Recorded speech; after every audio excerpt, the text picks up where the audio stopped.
उत्तराखंड को जहां देव स्थल होने का गौरव प्राप्त है, वहीं स्वर्ग की आभा फैलाती यहाँ की आबोहवा, विशाल हिमालय और प्रकृति के अद्भुत रंगों को आकाश से लेकर धरातल पर दूर दूर तक देखा जा सकता है। खुले नीले आकाश पर खेलते दौड़ते रंगीन बादल धरती के अंचल को और भी रंगीन बनाते यहाँ फलों फूलों से लदे वृक्ष और डालियां।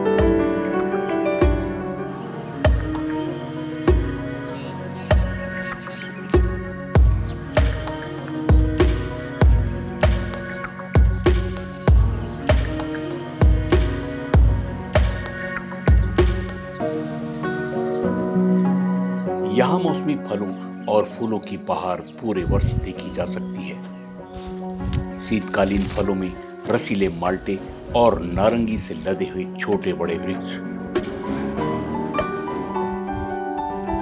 हर 2 कदम पर गुलदावदी के रंग बिरंगे फूलों से लदी डालियों के साथ अन्य रंग बिरंगे फूलों के रंग। वाह, कितना मनमोहक दृश्य है। यहाँ प्रकृति के लिए समर्पित अद्भुत प्रेम का दर्शन हो रहा है। फलते वृक्ष और फूलती डालियों को देखकर यही आभास होता है कि बड़े सयाने लोग किसी को फलों फूलों का आशीर्वाद इसी तथ्य के आधार पर देते होंगे, जैसे प्रकृति ने इस विशाल भूभाग पर फल और फूलों की विभिन्न किस्मों की पैदावार के लिए दिया है।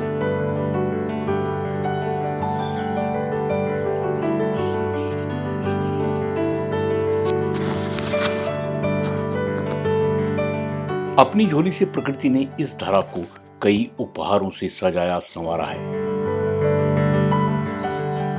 ऊंचे ऊंचे पहाड़, दूर तक फैले बुग्याल, पहाड़ों के सीने को चीरती हुई छोटी बड़ी जलधाराएं, घने गहरे जंगलों में देवदार, चीड़ और बुरांस के वृक्षों के साथ अन्य कई लताएं और वृक्ष, मौसम के अनुरूप जीव जंतुओं के साथ मनुष्य को भी प्रकृति के विभिन्न स्वादों का रसपान कराते हुए बल बुद्धि और ऊर्जावान बनाती आई है।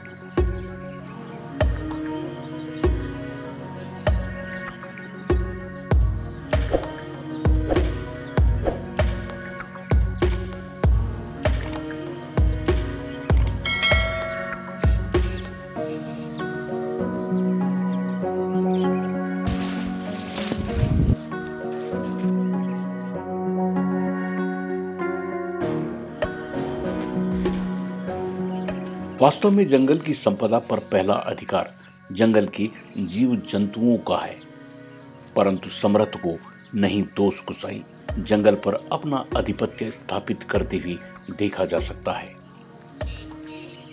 सदियों से मनुष्य अपनी बुद्धि बल के साथ हर पल विकास के नए स्तंभों को छूने की लालसा के साथ लालच की ऐसी पोटली साथ लिए चल रहा है जो कभी नहीं भरी। गांव से शहरों और फिर जंगल की सीमाओं में घुसकर मनुष्य ने अपनी प्रभु सत्ता का परचम बेजुबान जानवरों की कंदराओं गुफाओं पर फहराकर गर्व की जोरदार अनुभूति तो की है, पर मनुष्य ये भूल चुका है कि जिनके घरों का अस्तित्व समाप्ति की ओर है, आखिर उन्हें कहीं न कहीं तो जीवन यापन करना है। घटता जंगल और बढ़ता शहरीकरण एक और जहां मनुष्य की असीम चाह का परिणाम है, वहीं पर्यावरण पर इसकी गहरी मार पड़ी है, जिससे पर्यावरण का संतुलन बिगड़ा हुआ है। दूसरी ओर अब जंगलों से भटकते हुए जंगली जानवर शहरों में प्रवेश कर लोगों की जोर शोर से खैर खबर ले रहे हैं, जो मनुष्यों के लिए हर पल तनाव और परेशानी का कारण बन चुका है। पौड़ी में बंदर लोगों के बाग बगीचों को तहस नहस कर नया भय युक्त वातावरण पैदा कर चुके हैं।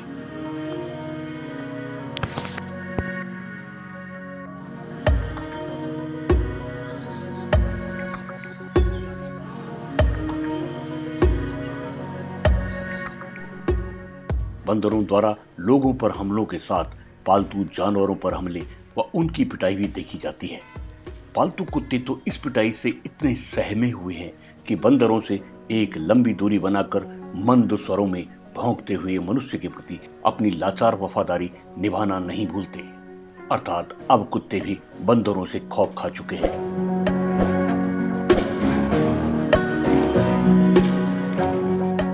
पिछले कई वर्षों से पके रसीले मीठे फलों के स्वाद से परिचित बंदर अभी इन फलों के पेड़ों पर पकने की प्रतीक्षा कर रहे हैं।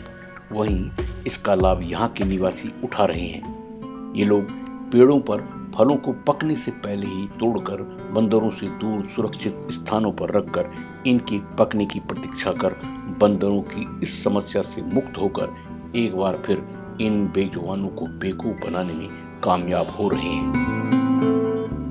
लोगों की परेशानी व नुकसान को ध्यान में रखकर प्रशासन और नगर पालिका को बंदरों से भय मुक्त पौड़ी के लिए कोई जोरदार उपाय सोचना होगा, ताकि पौड़ी फलों और फूलों की रंगीन खुशबू के साथ लोगों के मन मस्तिष्क को सदैव प्रसन्नचित्त रख सके। धन्यवाद।